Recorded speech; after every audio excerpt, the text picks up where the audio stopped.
नमस्कार, जय हिंद। मैं मोहन पाठक और आज बात करेंगे उत्तर प्रदेश के उन जिला अध्यक्षों के बारे में जिनमें जातीय समीकरण को भारतीय जनता पार्टी ने 2027 विधानसभा चुनाव यानी कि योगी आदित्यनाथ को तीसरी बार मुख्यमंत्री बनाने के लिए तीर अपना निशाना लगा चुका है। जिनमें अगर हम बात करें तो लगभग 70 नए जिला अध्यक्षों को चुना गया है। इनमें जातीय समीकरण को इस प्रकार बैठाया गया है कि आपको ये जानना बहुत ही ज़रूरी है। आपको बता दें कि उत्तर प्रदेश में करीब 2.5 महीने से ये लग रहा था, कयास लग रहे थे कि आ जाएगा रिजल्ट, कल आएगा रिजल्ट, लेकिन रिजल्ट आते आते होली के बाद आया। क्योंकि भाजपा ये चाहती थी कि भाई किसी की होली ख़राब ना हो, सभी लोग खुशियों से होली मनाएं। और इसी बीच में आपने देखा होगा दिल्ली का चुनाव आ जाता है और दिल्ली चुनाव में सभी लोग व्यस्त हो जाते हैं। 28 जिलों में विरोध भी हुआ है। गुटबाजी और नेताओं के दबाव के चलते ऐन वक्त पर चुनाव भी उस टाले गए थे। बहुत सारी चीज़ें हुई थी यहाँ। प्रधानमंत्री नरेंद्र मोदी के संसदीय क्षेत्र वाराणसी, प्रदेश चुनाव प्रभारी महेंद्र नाथ पांडे के संसदीय क्षेत्र चंदौली और डिप्टी सीएम केशव मौर्य के गृह जनपद कौशाम्बी में जिलाध्यक्ष की नियुक्ति नहीं हो सकी है। थोड़ा डिटेल में हम चर्चा करेंगे। 70 जिलाध्यक्षों में से 44 नए चेहरे शामिल हैं। इनमें 5 महिलाओं को जगह दिया गया, जबकि लोगों के कयास ऐसे थे कि महिलाओं को और भी ज़्यादा जगह दी जाएगी, लेकिन 5 महिलाओं को अभी जगह दिया गया है 70 में से। खैर, ये कहीं ना कहीं निराशाजनक रही महिलाओं के लिए।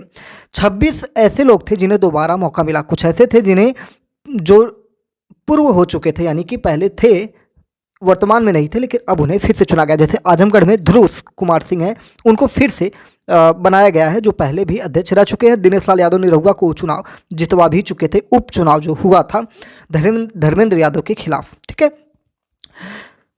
भाजपा ने पंचायत चुनाव 2026 और विधानसभा चुनाव 2027 को ध्यान में रखते हुए लखनऊ से दिल्ली तक काफ़ी मशक्क़त के बाद ये योजना के तहत ये टीम तैयार कर ली है। और इस टीम का लाभ आने वाले समय में क्या होने वाला है, ये आपको देखने की बात होगी। और पार्टी कार्यकर्ताओं को किस प्रकार से मान मनोबल किया जाएगा, वो भी देखने वाली बात है। बीजेपी कहीं ना कहीं एक ऐसी पार्टी है जिसके ऊपर ये लगता है कि सवर्णों की पार्टी है। लेकिन आइए चलिए आपको बताते हैं कि 70 में से कितने सवर्ण हैं, कितने वैश्य हैं, कितने कायस्थ हैं, कितने भूमिहार है, कौन ओबीसी है, क्या क्या है, सब कुछ डिटेल में बता दें। आपको बता दें कि 39 जिला अध्यक्ष सामान्य वर्ग से हैं। इनमें 20 ब्राह्मण हैं और 10 ठाकुर हैं, यानी कि ब्राह्मणों का पलड़ा इसमें भारी दिखाई दे रहा है। सेकंड नंबर पर ओबीसी 25 हैं, 6 अनुसूचित जाति से हैं, 2 भूमिहार हैं, 4 वैश्य हैं और 3 कायस्थ हैं। पूरे यूपी को भाजपा ने 98 संगठनात्मक जिलों में विभाजित कर रखा है। जनवरी के पहले हफ्ते से ही जिलों में चुनाव प्रक्रिया जारी थी, लेकिन विरोध और नेताओं के दबाव के चलते प्रदेश चुनाव प्रभारी महेंद्र नाथ पांडे, प्रदेश अध्यक्ष भूपेंद्र सिंह चौधरी और महामंत्री संगठन धर्मपाल सिंह सभी जिलों में एक साथ जिलाध्यक्ष घोषित कराने में सफल नहीं हो सके हैं। भाजपा में लंबे समय बाद ऐसा देखने को मिला है जब प्रदेश और राष्ट्रीय नेतृत्व जिलाध्यक्षों की नियुक्ति के लिए एक मत नहीं हो सका है। लिस्ट जो है वो आपको हमने यहाँ पे स्क्रीनशॉट में डाल दिया है, उसमें आप देख सकते हैं। और सभी जो नवनियुक्त पदाधिकारी हैं उनके नाम देख सकते हैं। कुल संगठनात्मक जिलों की अगर हम बात करें तो ये 15 जिले हैं। चुनाव हुए हैं 10 जिलों में, चुनाव स्थगित हुए हैं 5 जिलों में, नए चेहरे 4 हैं, पुराने चेहरे 6 हैं। अवध में 15 संगठनात्मक जिलों में से 10 में ही जिला अध्यक्ष घोषित हो सके हैं। अयोध्या महानगर, अंबेडकर नगर, बाराबंकी, लखीमपुर खीरी, सीतापुर में जिलाध्यक्ष घोषित नहीं हुए हैं। 4 जिलों में नए जिलाध्यक्ष नियुक्त हुए हैं, जबकि 6 जिलों में मौजूदा जिलाध्यक्ष को ही मौका मिला है। लखनऊ में विजय मौर्य, बलरामपुर में रवि मिश्रा, उन्नाव में अनुराग अवस्थी, श्रावस्ती में मिश्री लाल वर्मा नए चेहरे हैं।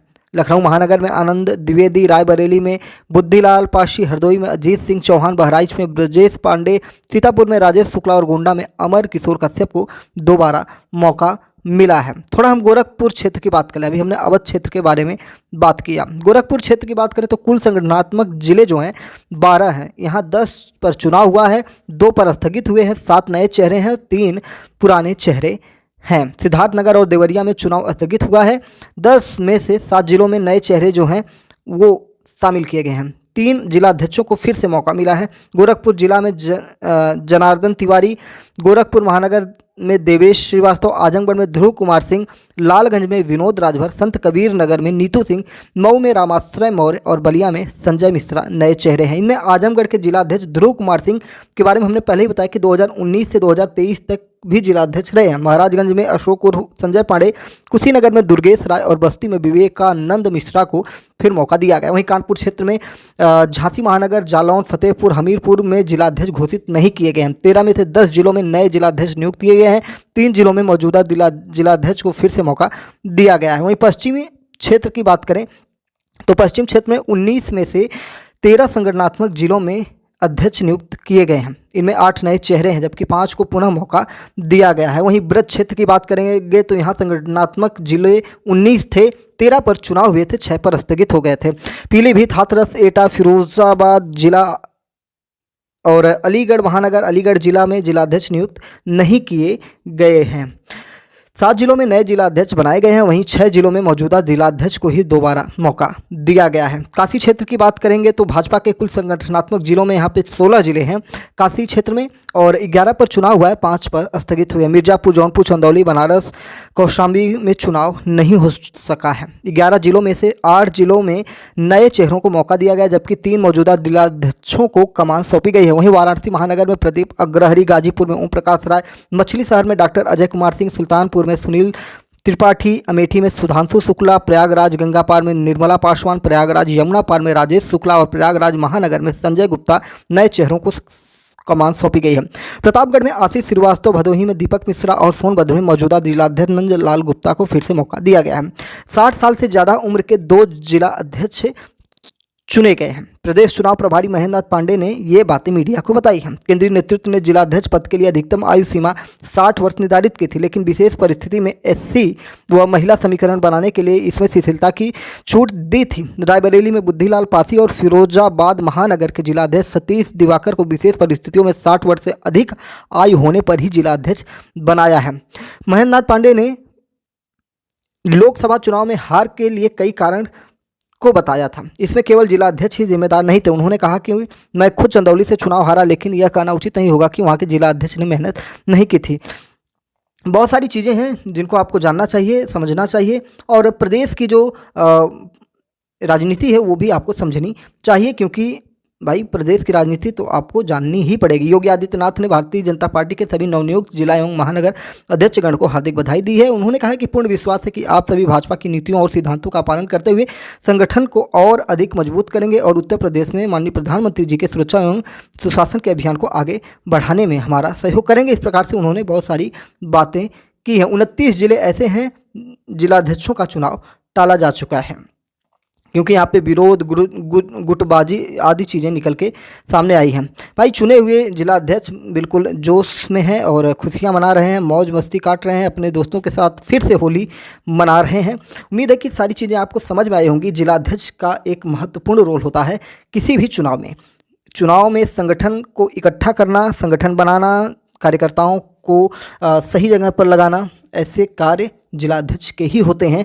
जिलाध्यक्षों के परामर्श पर ही आगे की रणनीति, ऊपर की जो इकाइयां होती हैं वो कार्य करती हैं। जिलाध्यक्ष के नीचे बहुत सारी छोटी छोटी इकाइयां होती हैं जिन्हें जिलाध्यक्ष नियुक्त करते हैं। चलिए, चैनल पर नए हैं तो MPS हिंदी को सब्सक्राइब करके daily current affairs, news analysis के लिए हमारे साथ जुड़ सकते हैं। फेसबुक पर भी आप हमें सुन रहे हैं इस समय, क्योंकि लोकल न्यूज़ थी, स्टेट न्यूज़ थी, तो इसलिए इसको हमने फेसबुक पर भी डाला है। यूट्यूब पर तो आप हमसे डेली करंट अफेयर्स के लिए जुड़ते ही हैं। जय नमस्कार, भारत माता की जय।